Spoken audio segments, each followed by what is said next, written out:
हमने तो सुना है कि सुप्रीम कोर्ट के जजमेंट्स भी कोई और लिखता है, जजेस नहीं लिखते हैं। अब तो आसान रास्ता उनको मिल गया, AI से लिखवा देंगे। हंसी आती है इस बात पे, हम करें क्या। NCERT बुक में लिखा गया है कि जुडिशरी में करप्शन है। हमारे चीफ जस्टिस को आ गया गुस्सा और कहने लगे ये कैसे हो सकता है जब सुप्रीम कोर्ट कानून ही नहीं पढ़ते हैं। जो लोग कानून पढ़ते नहीं है, अब ये केस मार्च में है, उसकी तैयारी हम कर रहे हैं। और ये भी मुझे बहुत अफसोस लगता है कि हमें कोर्ट को ये सिखाना पड़ेगा कि समता का मतलब क्या है। मयंक की एक छोटी सी कंस्पिरेसी थी, हम दोनों महिलाओं को लास्ट वो मौका देने वाले थे, तो हम दोनों ने, मैंने तो संघर्ष किया और मैंने को मयंक को बोला नहीं, ये नहीं, बात सही नहीं है, तुम हमारे खिलाफ भेदभाव कर रहे हो, हमें पहले बोलने दो। तो तब ये मौका मिला हम दोनों को बोलने के लिए। तो यहाँ भी मुझे संघर्ष करना पड़ता है आपके खिलाफ। ये इस तरह की डिस्क्रिमिनेशन हमारे महिलाओं के खिलाफ भी मिलती है, लेकिन फिर भी मैं बोलूँगी, यहाँ पे मेजॉरिटी हमारी नहीं है, महिलाओं की मेजॉरिटी नहीं है पैनल पे, लेकिन हमारी आवाज़ आपकी आवाज़ से ज़्यादा बुलंद है। इसलिए मैं सिर्फ 2-4 बातें आपसे कहने के लिए बहुत है, लेकिन समय कम है, इसीलिए थोड़ा सा मैं शरद यादव के बारे में एक छोटी सी बात याद आ गई, वही महिला के साथ ही जुड़ी हुई है, इसलिए मैं आपको बताना चाहूँगी। 2015 में एक महिला के खिलाफ सेक्सुअल हरासमेंट हुआ था। वो एक जज थी, उसने चीफ जस्टिस को कंप्लेंट दे दी और राष्ट्रपति को भी कंप्लेंट दी। उसके बाद 3 जजों की कमेटी बैठी, उसमें एक DY चंद्रचूड़ भी थे, वो कमेटी के हेड थे, और उन्होंने अपनी रिपोर्ट दे दी, कह दिया कि हमें तो कोई सबूत नहीं मिला सेक्सुअल हरासमेंट का। उस समय मैं बहुत निराश हो गई, क्योंकि मैं इस महिला को कोर्ट में रिप्रेजेंट करती थी। सोचते रही अब क्या हो सकता है, अब क्या हो सकता है। इतने में मिस्टर KTS तुलसी ने कहा, मैं अपने ही मकान पे एक मीटिंग बुलाना चाहता हूँ, वहाँ पे आपको जो बोलना है बोलो।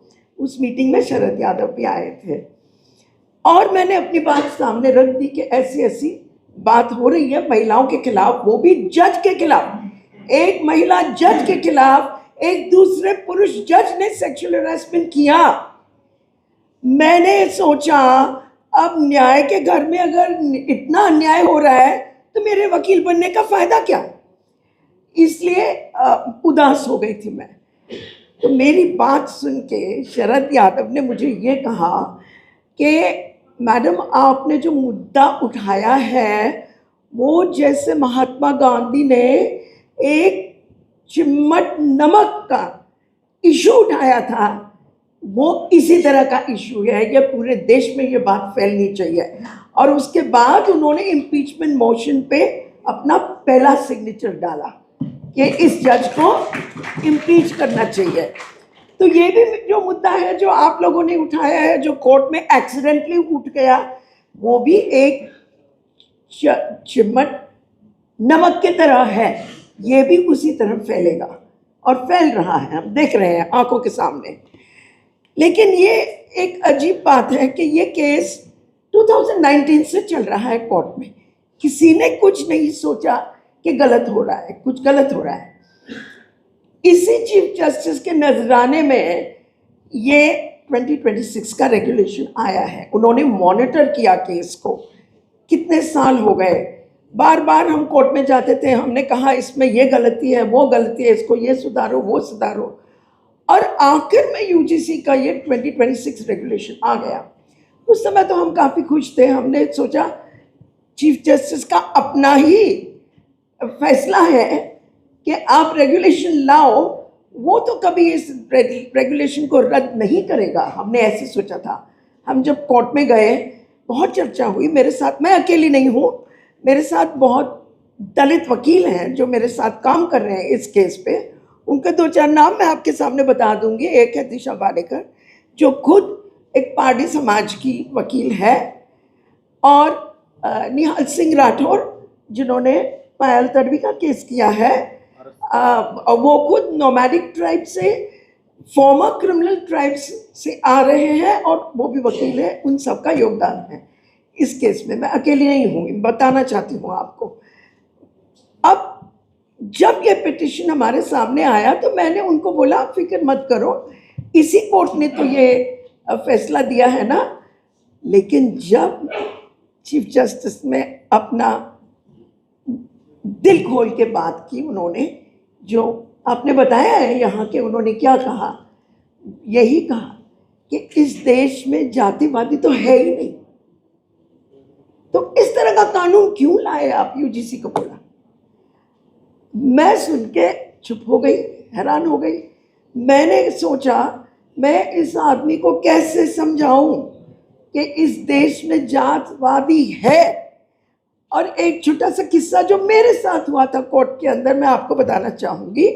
हमारा जो लेडीज़ का बार रूम है, वहाँ पे एक पानी का डिस्पेंसर है, और मैं तो अपना पानी, अपना काम अपने आप करती हूँ, मैं किसी को कहती नहीं हूँ कि मुझे पानी का एक ग्लास दो। लेकिन वहाँ पे जितनी भी महिलाएं बैठी हैं वो ऑर्डर करती हैं, एक गिलास पानी दे दो। इस तरह से बातें चलती हैं हमारे सुप्रीम कोर्ट बार एसोसिएशन में। उस दिन मेरी तबीयत कुछ ठीक नहीं थी, मैंने उस महिला को बोला आप प्लीज़ मुझे एक गिलास पानी दे दो। उसका जवाब क्या था?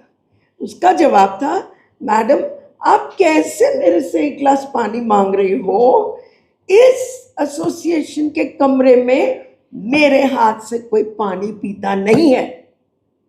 मैं चुप हो गई, उस समय मैं चुप हो गई। मैं क्या कर सकती हूँ? ना उस महिला को मैं कुछ सुकून दे सकती हूँ, ना मैं उसको किसी को जाके शिकायत कर सकती हूँ। उस समय तो चुप हो गई। लेकिन जब जरनैल सिंह का केस चल रहा था सुप्रीम कोर्ट में, बाय द वे मैंने मंडल कन्वेंशन से लेके आज तक जितने भी रिजर्वेशन के केसेस हुए उसमें मैं शामिल थी।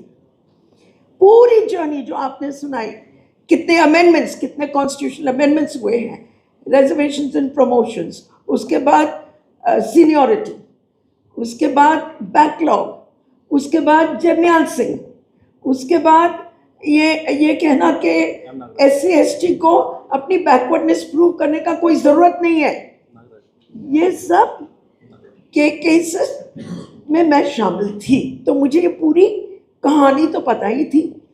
दूसरे तरफ से तो हमारे बहुत वरिष्ठ वकील राजीव धवन के जैसे लोग हैं, और हमने तो सुना है कि सुप्रीम कोर्ट के जजमेंट्स भी कोई और लिखता है, जजेस नहीं लिखते हैं। अब तो आसान रास्ता उनको मिल गया, AI से लिखवा देंगे, मामला खत्म। जजमेंट लिख के कोर्ट में बाहर आते हैं, हमें फैसला सुना देते हैं, हमारी अब वकीलों की कोई ज़रूरत ही नहीं पड़ेगी। तो जब चीफ जस्टिस ने ये बात कही, ये मैंने जरनैल सिंह जब का केस जब चल रहा था, मैंने कोर्ट को बताया, आप क्या मुझे क्रीमी लेयर के बारे में बता रहे हो? क्रीमी लेयर क्या चीज़ होती है मैं आपको बता रही हूँ। आपके इस छत के नीचे कास्टिज्म चल रही है, क्या आप करोगे इसके बारे में? तो ये सब कहने की बातें हैं। ये बहुत सारे लोगों ने बताया है कि ये क्या रवैया चल रहा है, ये पॉलिटिकल गेम क्या है, आप जानते हो, हम जानते हैं। आपने बताया अंगूठा का सवाल है, अंगूठे का सवाल ही है ये जो चल रहा है, कोर्ट के अंदर चल रहा है, कोर्ट के बाहर चल रहा है। एक बात मैं आपको बताना चाहूँगी कि ये जो UGC के रेगुलेशंस हैं वो IITs और IIMs को लागू नहीं होते हैं, और वहाँ पे जो सुसाइड रेट है बहुत हाई है, और उसमें जो SC/ST के नंबर्स हैं वो बाकी लोगों से ज़्यादा है। ठीक है, तो कौन सी बात, किससे बात करें, किस को अपना अफसाना सुनाएं? कोई सुनने वाला हो तभी ना।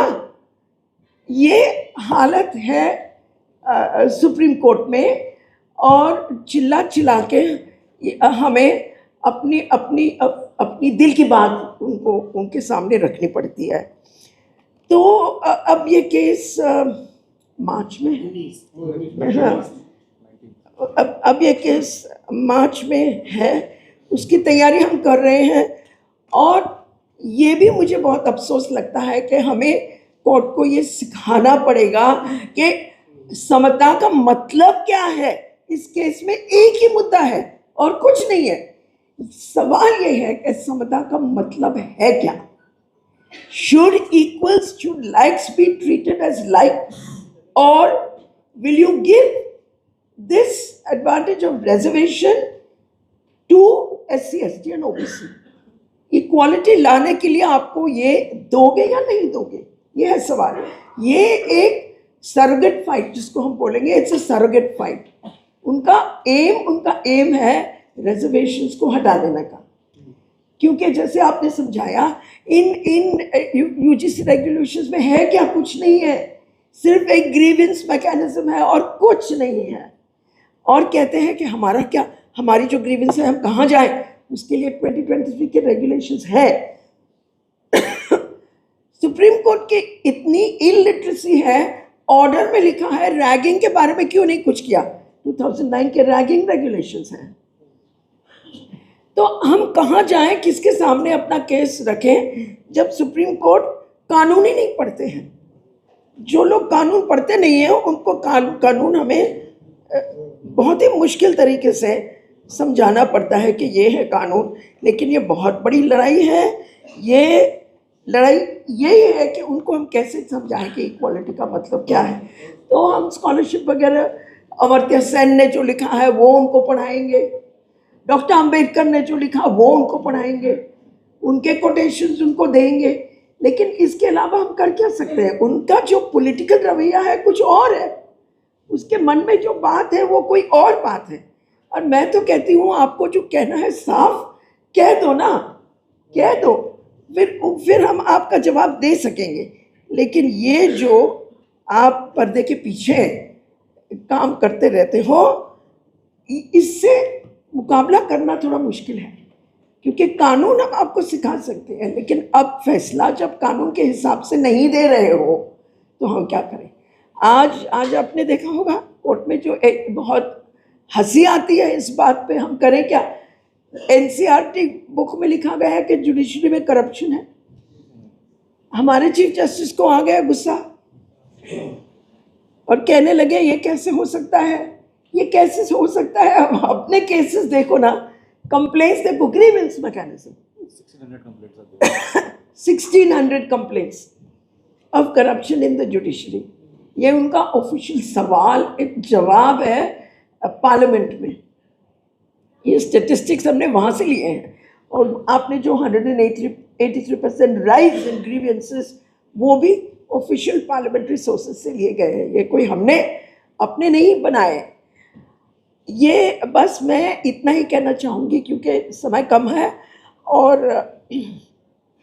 मैं हमेशा मुझे एक भी ऐसा दिन याद नहीं है मेरे वकालत में जब मैं सुप्रीम कोर्ट में एक हाथ में हिंदुस्तान का संविधान लेके अंदर गई नहीं हूँ। जो भी मेरे आर्ग्यूमेंट्स कोर्ट में हैं वहीं से आते हैं, कहीं ऊपर से आते नहीं हैं, कहीं मेरी स्पिरिचुअलिटी से आते नहीं हैं। ये एक ऐसी चीज़ है जो हर दिन मैं हाथ में अंदर लेके जाती हूँ और ज़रूरत पड़े तो ऐसे उठा के कोर्ट को भी दिखाती हूँ, देख लो यहाँ पे लिखा हुआ है। और मैं ये भी हमेशा मानती हूँ जहाँ भी मैं जाती हूँ, अगर आज मैं वकील बन सकी, अगर आज मैं आप लोगों के साथ काम कर सकी, उसका एक ही कारण है, डॉक्टर अंबेडकर। तो इसलिए उन्होंने महिलाओं को भी मुक्ति दी, क्योंकि आर्टिकल 15 में लिखा है there shall be no discrimination based on sex, caste, religion. उनका योगदान मेरे साथ भी है और इसी हिम्मत से हम आगे बढ़ के कोर्ट में आर्ग्यू करेंगे। Thank you. खबरों में बने रहने के लिए फोरम 4 को सब्सक्राइब करें और नोटिफिकेशन पाने के लिए बेल आइकन दबाएं।